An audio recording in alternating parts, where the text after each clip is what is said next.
भारत का एक ऐसा स्टेट जहां रहने के लिए भी लगता है वीजा जैसा परमिट, और एक ऐसी सिटी जहां से पहली बार क्रांति की शुरुआत हुई थी। और बिहार की वो कौन सी सिटी है जिसे एक राजा द्वारा जादू से बनाया गया था? और मिजोरम के लोग हिंदी से ज्यादा इंग्लिश क्यों बोलते हैं? और भारत की वो कौन सी जगह है जहां से सब सड़कों की शुरुआत होती है? यानी भारत का केंद्र बिंदु कहाँ है? भारत के स्टेट और सिटीज के बारे में ऐसी ही बातें जानने के लिए इस वीडियो के अंत तक जरूर बने रहिए। नंबर 1, नागालैंड। दोस्तों, नागालैंड में 1 से 10 सितंबर के बीच हॉर्नबिल फेस्टिवल मनाया जाता है, जिसमें नागालैंड की संस्कृति देखने को मिलती है। तरह तरह के नागा पकवान, लोक नृत्य और कहानियां इस फेस्टिवल का खास हिस्सा है। भूट जोलोकी, जो दुनिया की सबसे तीखी मिर्च है और इसका नाम Guinness book of world records में भी दर्ज हो चुका है, उसे यहीं पर खोजा गया था। नागालैंड में 88% आबादी ईसाई धर्म को मानने वाली है। नागालैंड में ऐसे कई जानवरों को खाया जाता है जो अन्य राज्यों में आमतौर पर नहीं खाया जाता। यहाँ कुत्ते का भी मीट खाया जाता है। यहाँ 100 से ज्यादा जनजातियों के लोग रहते हैं, जिनकी संस्कृति और मान्यताएं अलग अलग है। नागालैंड में 15 से ज्यादा भाषाएं बोली जाती है। यहाँ इंग्लिश को ऑफिशियल भाषा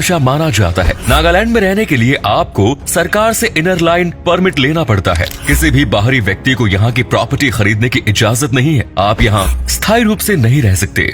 नंबर 2, नागपुर। ऊंची इमारत और हरियाली के साथ नागपुर भारत का सबसे सुंदर शहर माना जाता है। इसके अलावा नागपुर का नाम भारत के टॉप 20 सबसे स्वच्छ शहर में भी शामिल है। नागपुर में न तो बहुत गर्मी होती है और न ही बहुत ठंड। यहाँ की जलवायु एकदम नॉर्मल होती है। नागपुर शहर संतरों के लिए भी काफी मशहूर है। यही वजह है कि लोग इसे संतरा नगरी भी कहते हैं। पर क्या आपको पता है इस जगह का नाम नागपुर क्यों है? नागपुर शहर से बहने वाली नाग नदी के कारण ही इसका नाम नागपुर पड़ा, वरना नागपुर का पुराना नाम फणींद्रपुर था। इसी के साथ आपको नहीं पता होगा, लेकिन 0 माइलस्टोन नागपुर में स्थित है। ये बिंदु हमारे देश का केंद्र है। हर दूरी को इसी बिंदु से मापा गया है।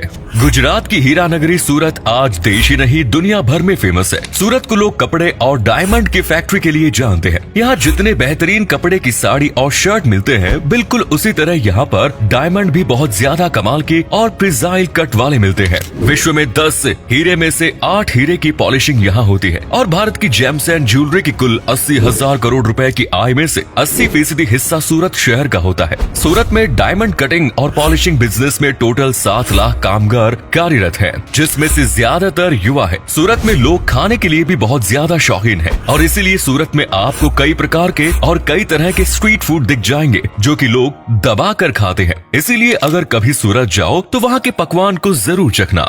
नंबर 4, मेरठ। 1857 की क्रांति को भारत के अलावा दुनिया भर में याद किया जाता है। ये भारत के लोगों की पहली क्रांति थी जो कि अंग्रेजों के खिलाफ हुई थी।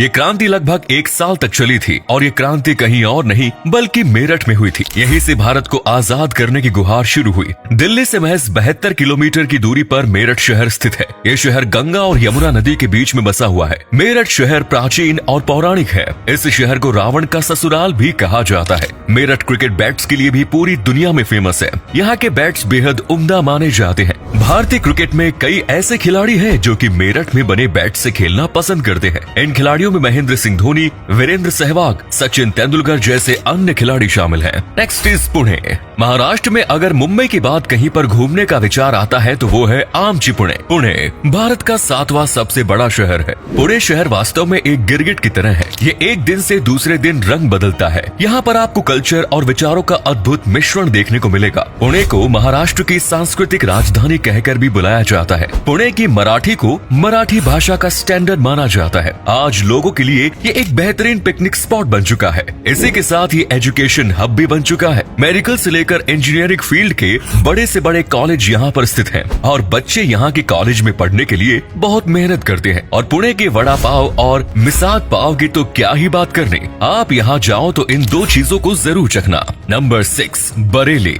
उत्तर प्रदेश का बरेली शहर जो कई नामों से मशहूर है। इसे बांस बरेली भी कहा जाता है, साथ ही इसे नाथ नगरी भी कहा जाता है, और शहर आला हजरत के नाम से भी ये मशहूर है। प्राचीन काल में इसे बांस बरेली के नाम से ही जाना जाता था। उसके बाद इसका नाम बदलकर बरेली हो गया। इस शहर का इतिहास काफी पुराना है। कहा जाए तो मुगलिया काल से भी ज्यादा पुराना। इस्लामिक विद्वान इमाम अहमद रजा खान बरेलवी यानी कि आला हजरत भी इसी शहर से है। उनकी दरगाह शहर के अंदर हिंदू मुस्लिम सिख एकता का प्रतीक है। सभी धर्मों के लोग दरगाह आला हजरत में अकीदत के साथ जाते हैं। वहीं दूसरी तरफ इस शहर को नाथ नगरी के रूप में भी जाना जाता है। यहाँ पर तपेश्वर नाथ मंदिर, त्रिवटी नाथ मंदिर, मणिनाथ मंदिर, बनखंडी नाथ मंदिर, अलखनाथ मंदिर और पशुपति नाथ मंदिर भी है, जो इस शहर की शोभा को और ज्यादा बढ़ा देते हैं। बॉलीवुड की दुनिया में भी बरेली शहर ने अपना जौहर दिखाया है। प्रियंका चोपड़ा बॉलीवुड की मशहूर अभिनेत्री हैं, जो इसी शहर से ताल्लुक रखती है। बचपन में यही पली बढ़ी प्रियंका चोपड़ा इस वक्त दुनिया में अपना नाम रोशन कर रही है और बरेली को उन्होंने एक अलग पहचान दी।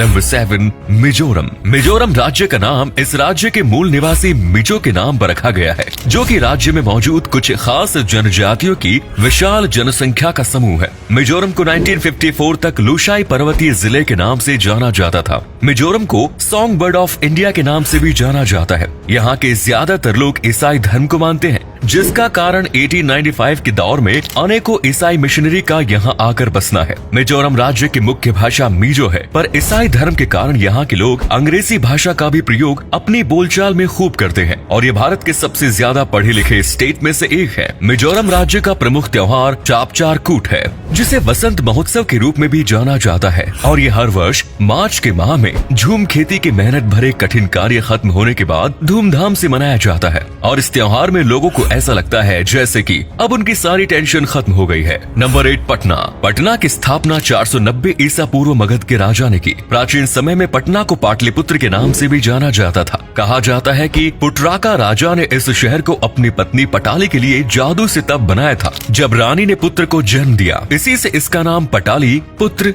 यानी कि पाटलिपुत्र पड़ा। दोस्तों, सिखों के 10वें व अंतिम गुरु गुरु गोविंद सिंह का जन्म यहाँ हुआ। पटना को ज्ञान का भंडार भी कहा जाता है, क्योंकि कालिदास, चाणक्य, आर्यभट्ट, पणिनि और वत्स्यानन की जन्मभूमि और कर्म भूमि ही पटना रही है। दोस्तों, पटना से 4 नदियां गुजरती है, गंगा, सोन, गंडक और पुनपुन नदी। पटना में लोग खाना भी काफी पसंद करते हैं, खासकर पानी पूरी और लोटी चोखा।